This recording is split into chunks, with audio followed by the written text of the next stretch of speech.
Bonjour tout le monde, c'est Sandoline. On se retrouve pour une review rapide concernant le Villain Starter Deck, donc avec les vilains de Disney. On va essayer de faire vite parce que les reviews qui durent 20 minutes c'est chiant. Et je voudrais vous expliquer notamment pourquoi il vous faut attendre la prochaine version, donc la version française probablement, qui va être éditée avec un autre éditeur. Alors je ne pourrais pas vous dire lequel pour le moment, parce que selon les sources internet c'est plusieurs. Ça arrivera en octobre 2022. Là on est sur l'édition Insights. Le deck est pas mal, seulement il a un truc que je n'aime pas, mais que je n'aime pas dans les decks, je vais vous expliquer. Donc il a plein de trucs qui sont super, C'est pas le fait qu'ils soient en anglais, parce que du coup, si vous l'avez acheté en anglais, c'est qu'a priori, tout va bien avec l'anglais. Le livret, il est plutôt pas mal. Il est petit, il est condensé, il est en couleur. Non, il est sympa, le livret. Avec les positions à l'endroit, à l'envers. Voilà, le livret est quand même plutôt sympa. Les illustrations sont sympas, de toute façon, c'était la couleur qui était annoncée, donc on va pas s'en plaindre. Le coffret, il est plutôt pas mal. Il est en carton, il est... comment dire, il s'ouvre sans difficulté. Il est un peu... ouais, enfin, il est nickel. On a un peu du relief en glacé, c'est super. Le seul truc que vraiment je le reproche, c'est qu'il y a certaines éditions qui sont comme ça sur certains decks et je trouve ça chiant. Alors déjà, les tranches sont neutres. Et moi j'aime bien quand les tranches sont dorées. Mais le truc c'est que les cartes sont mates et les cartes collent et sont difficilement manipulables. C'est chiant, non? C'est pas chiant quand c'est comme ça?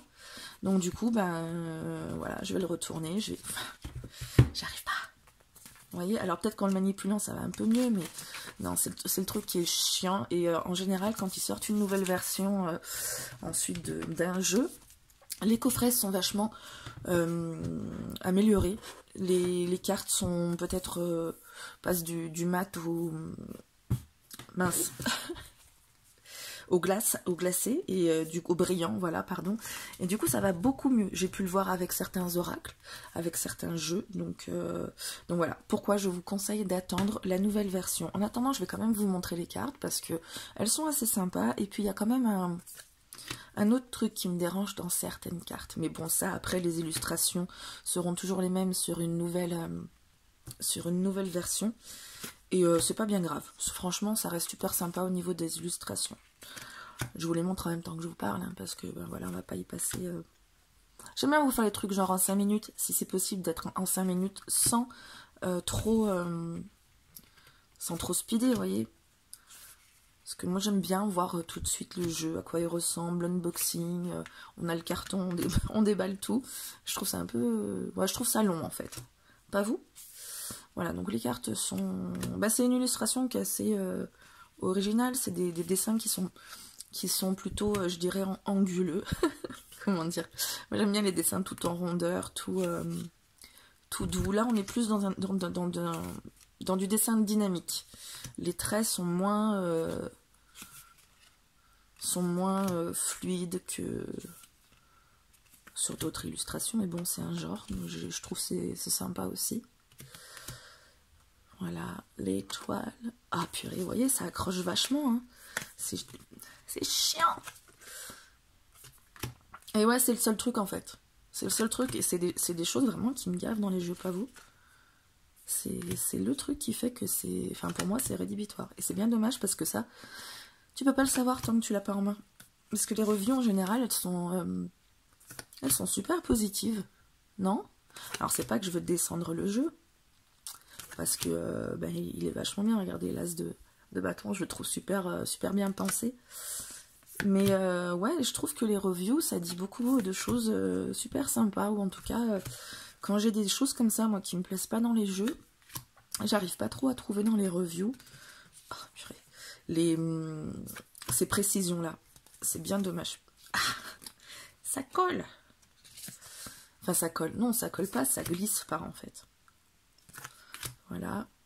Jusque-là, tout va bien. J'ai pas encore émis de critique sur les cartes.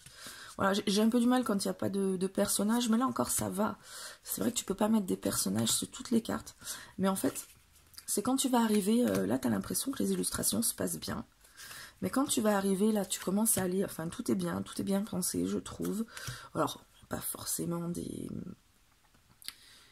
illustrations qui sont toujours en rapport avec la signification de la carte. Hein. Pourquoi donner au valet de denier les 3 yens du roi lion? Bon, c'est pas obligé d'avoir des illustrations quand on fait comme ça, on veut surtout avoir de l'esthétique. Mais à un moment donné, je trouve que c'est genre, j'ai plus d'inspiration, donc je fais en fait, je mets plus de personnages. Alors, 4 de denier, 5 de denier, ok, ça marche. Là, j'ai pas compris cette illustration. À partir des deniers, je trouve que ça commence à devenir pauvre en illustration. Bon, là, bien sûr, pas tous, hein, mais... Vous voyez, là, encore une veste. On venait d'avoir une veste juste avant. C'est là où je commence à me dire, attends, mais pourquoi Scar, toujours. Hop. Vous voyez, ça colle encore. C'est... Ok. C'est quand on va arriver aux coupes que je suis un peu déçue. Ou aux épées. Les épées. As d'épée, 2 d'épée. Vous voyez, entre les 3 là, on n'a plus de personnages, on n'est vraiment pas dans l'originalité. On met juste les épées avec le cœur, comme on a l'habitude du Rider-Waite. Ça aurait été juste comme ça, il n'y avait pas besoin de faire un truc de fou. Hein, mais là, avec Scar en arrière, franchement, ouais, c'est pas mal. Mais bon, c'est pas bien grave, hein, c'est que sur certaines cartes, enfin, c'est pas non plus toute la majorité du jeu. C'est, voilà. Le plus problématique, c'est la qualité des cartes. Pareil, 9 et 10, tu vois, sur les épées, il y a quand même un certain nombre... ça fait 5 cartes sur 10 où c'est pas des personnages, quoi, c'est juste des épées. Donc c'est dommage. Et au niveau des coupes, vous allez voir, même combat, en fait. Et c'est dommage. As de coupe, 2 de coupe, 3 de coupe. Juste des coupes. C'est un peu con. Voilà, je trouve ça dommage. C'est tout. 5 de coupe, idem. 6 de coupe, idem. 7 de coupe, bon, encore on a les tentacules, mais... 8 de coupe. Et là, en fait, ouais, j'ai plus d'inspiration, donc je mets des coupes. Allez, on va mettre le 9 quand même. Et puis, en fait, je remets encore que des coupes. Voilà, c'est les 2 petits reproches que je ferai à ce jeu. Mais encore, les dessins, bon, ça va, c'est pas non plus le pire. Ça reste des jolies illustrations, ça reste assez sympa. Je sais pas ce que vous en pensez. Moi, j'aime bien, hein. De toute façon, si je l'ai acheté, c'est parce que les illustrations, je les trouvais jolies. Mais ouais, ça accroche, c'est vraiment le truc rédhibitoire pour moi. Donc, c'était une petite review pour vous le signaler. Et puis, voilà, on verra avec... Moi, je vais le retourner, je vais voir avec la version française si c'est mieux ou pas. Et si c'est mieux, je vous le dirai, tant qu'à faire. Voilà, je vous remercie pour votre attention.